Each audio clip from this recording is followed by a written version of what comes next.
Hi there and welcome. If you're brand new, my name is Nicola. I am a yoga teacher, a yoga therapist, and also a highly sensitive and neurodivergent person. And in today's video, I'm going to be sharing with you some of the seasonal information for March and how perhaps these shifts might create some challenges for sensitives and ways in which we might want to tweak our self-care in order to meet those challenges so that we can thrive and be able to share our gifts.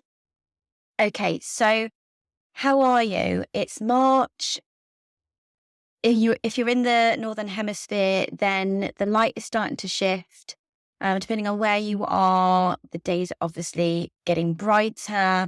For me, there's definitely that mix of colder weather with a little bit of sunshine, just giving us that little hint of warmth. The weather actually is quite tumultuous, quite changeable. There's also, if you're sensitive to collective energy, you might also be finding that feeling of busyness and wanting to get stuff done, that kind of little bit of momentum is starting to build, perhaps both within yourself or not, but definitely there's that sense of other people starting to want to plan things in, perhaps getting a bit more busy in work, just generally a busyness beginning to pick up pace. And there's kind of other sensory challenges as well. So as the temperature starts to think about warming up, I mean, I say that knowing that it seems to, certainly for me and where I am, it's fluctuating between really, really cold days where it's wind, rain, hail, and then back to sun again. But we might be having warmer days as well. So from a sensory point of view, if you're somebody that finds, clothing quite difficult, then you might be finding you not knowing what to wear. So that kind of element of it is just an extra thing to think about.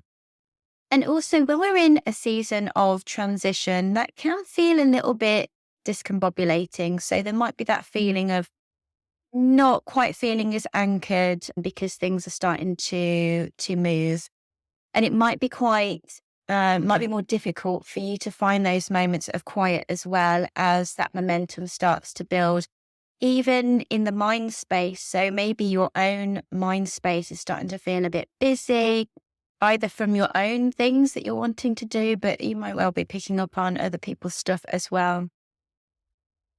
And I think it's important to say here that we're in really odd times, and collectively there's a huge amount of feeling going on, and there's a huge amount of collective grief and anger, frustration, and so on. And if you are particularly sensitive to collective energy or the feelings of others, then at this very special time, as well as having all of the kind of normal, whatever that is, seasonal stuff going on in the natural world, we've got that global narrative as well. So that might be mixing into what you're feeling at this point in time.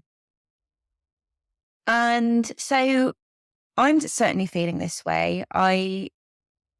Every March is, for me, it's like that slight feeling of, I don't feel like I've got solid ground right now. So for me, I'm going to share a little bit of what I am focusing on this year, which is similar to how I focus each year, but each year has its own signature. And I think because of the stuff that's going on globally, it's adding it's adding a nuance to it. So I'm going to share that with you now.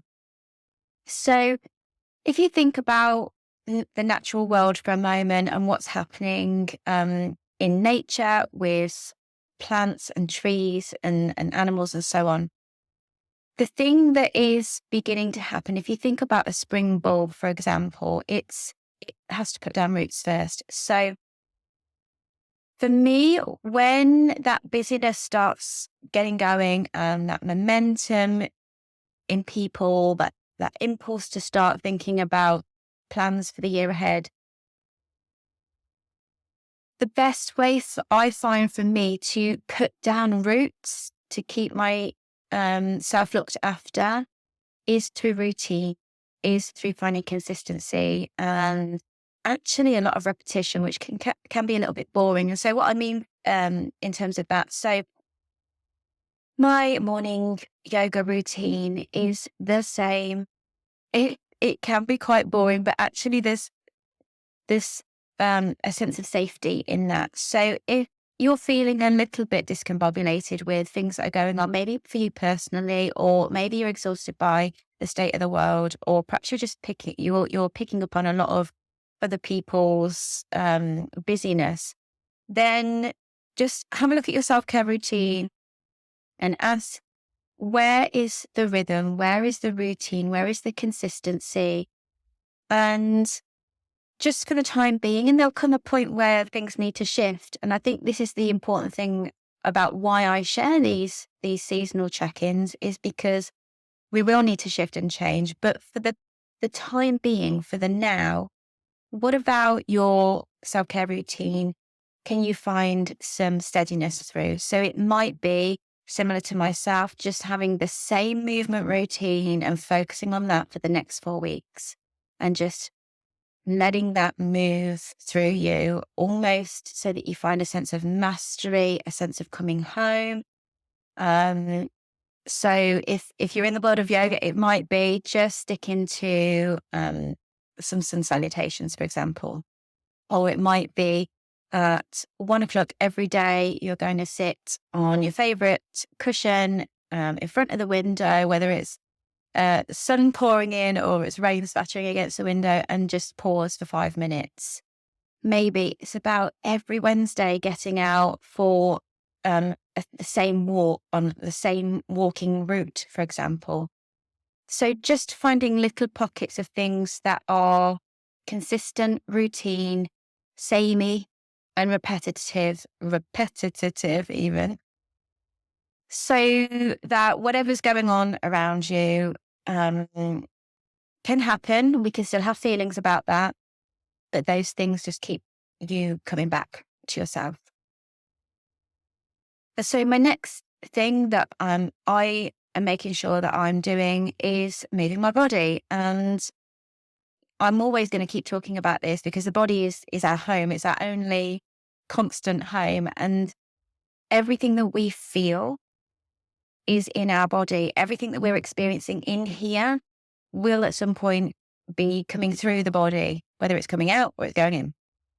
And so at this time of the year, a good thing to be focusing on is gently building strength through the legs and the feet, still finding time to slowly stretch and find space. Side bends are really good for freeing up the middle part of the body. Some gentle twists can be really helpful.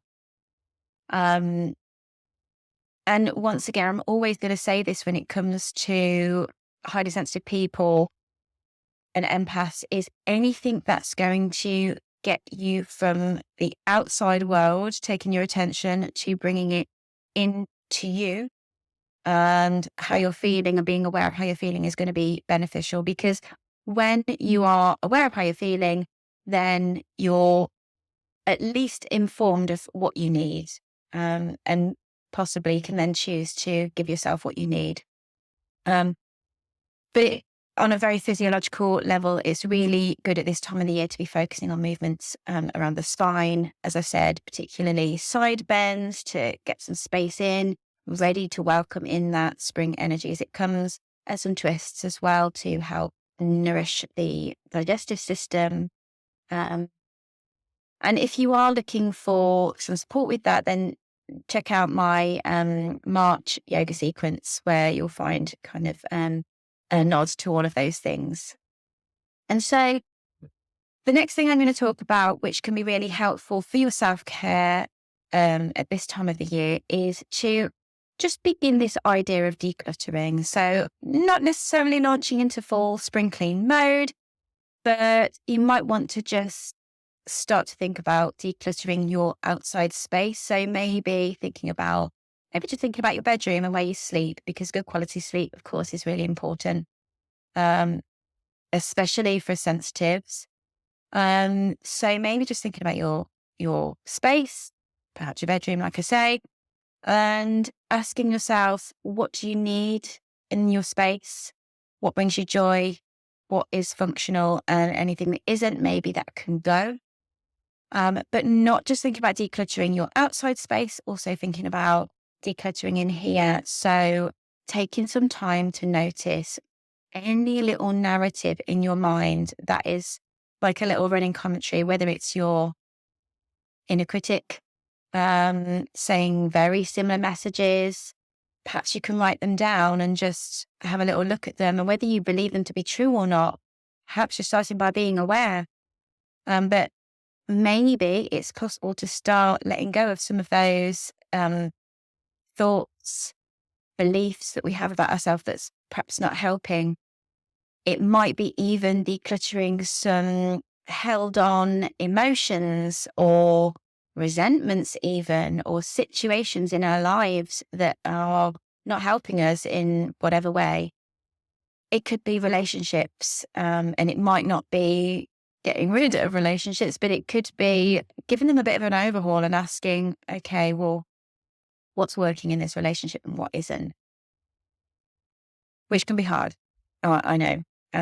But just a thought. If that resonates with you, maybe think about leaning into it. And of course, if anything's too difficult, please seek support. It's really important to feel supported during anything that feels really emotionally difficult. And finally, and it's quite an obvious one really, is just to enjoy the bits of the season or this point in the season that is really, really gorgeous. You know, everyone's personal opinion comes in here. But for me personally, this is the point of the year that I wait for the blackthorn to blossom. So if you're in the UK, you might resonate with that, or I don't know where blackthorn grows, but yeah, I wait for that. And I take a lot of time when I'm out on my walks to just really observe them and enjoy them, because I know they're not going to be around for very long. The blackthorn blossom will blow away like snow with the next big set of wind, I'm sure. But when the sun is shining, get outside, take some time for yourself, and yeah, just enjoy the bits of the season that are probably quite fleeting, but bring you joy. Because those little pockets of joy are really, really important, and possibly even more so at the moment with all that heaviness in the world. And I know a lot of sensitives feel, like they want to be doing more for the things that are going on in the world, or at the same time might be feeling just completely exhausted by it all and just so overwhelmed. And, you know, there's a lot of ways we can move that through us. And for me, what I find really helpful is to lock on to this idea that if I am doing my best to look after me and care for me and offer myself the love and care that I want to see out in the world, then maybe that will help ripple out into the wider world. And it can seem really small, but I do believe that if we all did that, then it's only going to send goodness out into the world. And of course, if we're not resourced in ourselves, then there's nothing much we can do about any situation anyway. So you are worth it. Please take March as another time to look at your self-care, give yourself what you need, and use any of the suggestions that I've put out here to give you some guidance. But also listen to what it is. Maybe you need something completely different to what I've mentioned today. Go with that, because your body will know, you will know, your intuition knows what you need. Just giving yourself permission really to, give yourself what it is that is going to allow you to be at your best, to thrive, and to maybe share your unique gifts with the world. Okay. So it's been really lovely to share this with you. I hope you've enjoyed listening or watching. And if you feel called to, I'd really appreciate you liking, subscribing, leaving any comments or a review for me. And yeah, thank you once again and have a great rest of the day.